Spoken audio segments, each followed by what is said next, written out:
Oh, I can't stand this. I can't stand this story anymore. I really can't.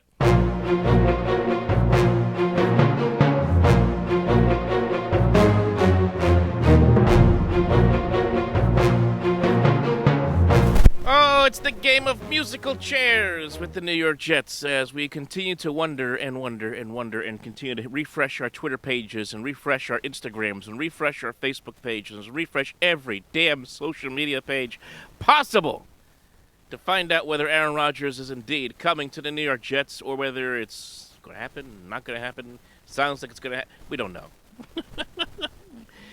It's crazy, folks. I mean, we had two different reports. One, Trey Wingo, who I will give him credit, did call that the fact that the Jets were going to visit Aaron Rodgers in California last week. He was accurate on that, and he had that before anybody else. He tweeted around 3 o'clock this afternoon that Aaron Rodgers and the Jets are a done deal, that he's going to make it. He is on his way to the New York Jets. Then Ian Rappaport, Mike Garafolo of NFL Network, they then report that it's not a done deal and that nothing has changed between the Jets, the Packers, as far as what's going to happen with regards to the trade, whether it's going to happen or not. We're still kind of in limbo. So Jet fans have been in limbo all day. All at the same time, you see quarterbacks flying off the board as the legal tampering is now allowed in the NFL, and teams can now sign free agents at will. And we see, of course, Jimmy Garoppolo go off the board as he goes to the Las Vegas Raiders. He was plan C, supposedly. And we see Sam Darnold, former Jet, and then go to the 49ers. Not, whatever. And then probably the biggest hit for the Jets right now, at least for a lot of Jet fans, is the fact that Mike White not only leaves on a 2-year deal, but leaves to go to the Miami Dolphins, 2-year deal to go down there. So while the Jets are waiting for Aaron Rodgers to make his decision and make it official, and for official word to come down that he's coming here or not, quarterbacks are flying off the board. And Jet fans are left here just wondering what is going to happen. When are we going to have some concrete answers to what will happen here? Here's right now. Let me just take a look here. The latest update that I see here, this from Pro Football Talk, which is an NBC affiliate, says that Rodgers is involved in trying to persuade one or more free agents to join him on the Jets. So basically, he is trying the best he can. I guess before he ever makes it official that he's back and he's going to play for the Jets, he's trying to get free agents to come here. And a couple free agents that have been named over the last couple of days, speculated anyway, Jamal Williams, free agent running back who was with the Detroit Lions.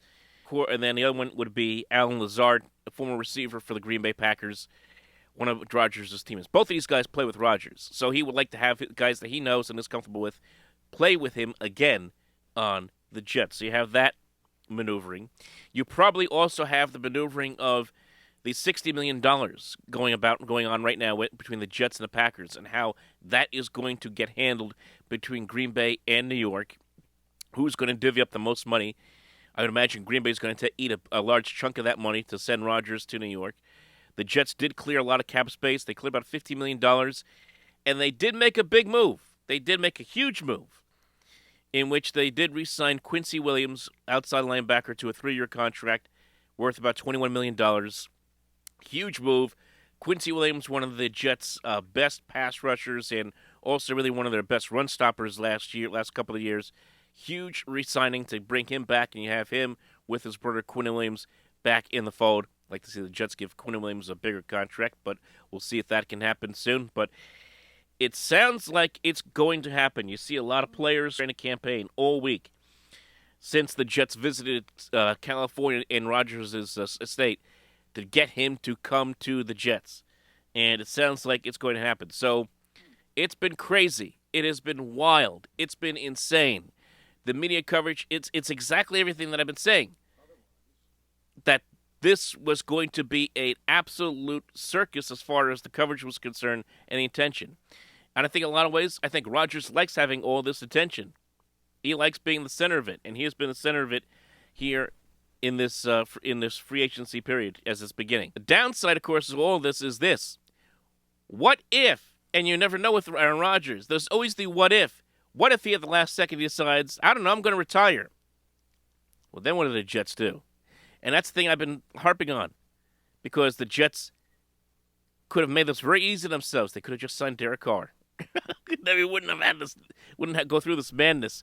They could have just signed him a couple weeks ago, but they decided no, we want Aaron Rodgers, at least Woody Johnson, with his foot to the gas pedal anyway, saying we want Rodgers no matter what. So that's where the Jets find themselves in. Downside, of course, is being that you could have ended it simply there by adding Carr.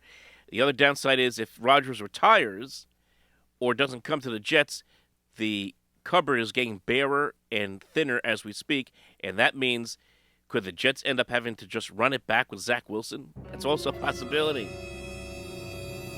It's possible. That's the worst case scenario. If Rodgers doesn't come, and let's just say all the quarterbacks are gone. And chances are they'll end up with somebody like Jacoby Brissett or Ryan Tannehill or somebody like that if this Rodgers thing doesn't go through. So chances are it's going to happen. And when it does happen, and hopefully it happens soon, maybe as you're watching, you're saying, Michael, this happened, you dummy. Come on, it's done. Done deal.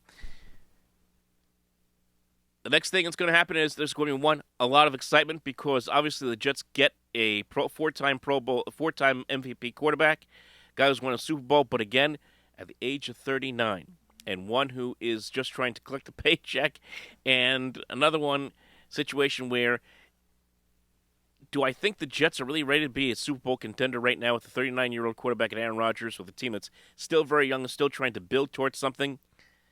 It may be exciting, but I feel like we've been down this road before. And like I said before, I keep bringing up the Brett Favre's season in 2008. You hate to see it happen again. You really hate to see it happen again with this Aaron Rodgers thing. And the pressure to win and to win now is going to be absolutely amazing. It's going to be off the wall. Can you just imagine Aaron Rodgers?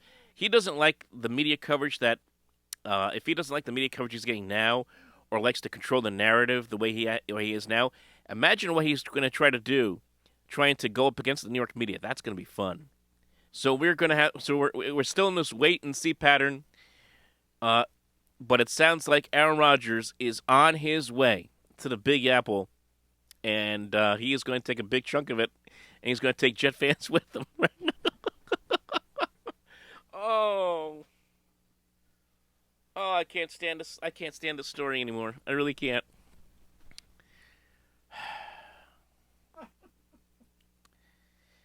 If Aaron Rodgers wins the Super Bowl with the Jets this year, I will take clips from these videos where I've been decrying this, and I will make a spoof out of it. I'll make fun of it.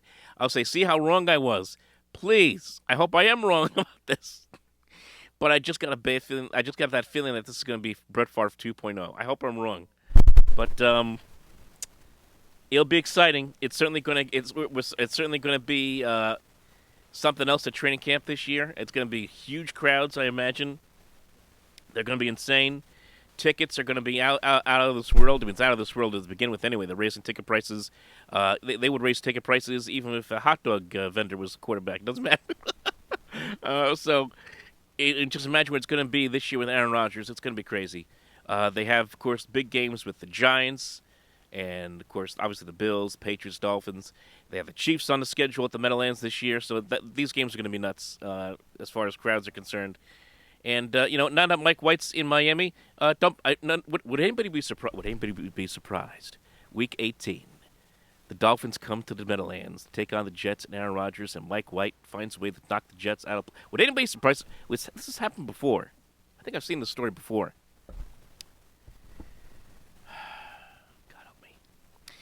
Like and subscribe, folks. Leave your comments below. We're all going through the agita together here. We'll talk to you next time.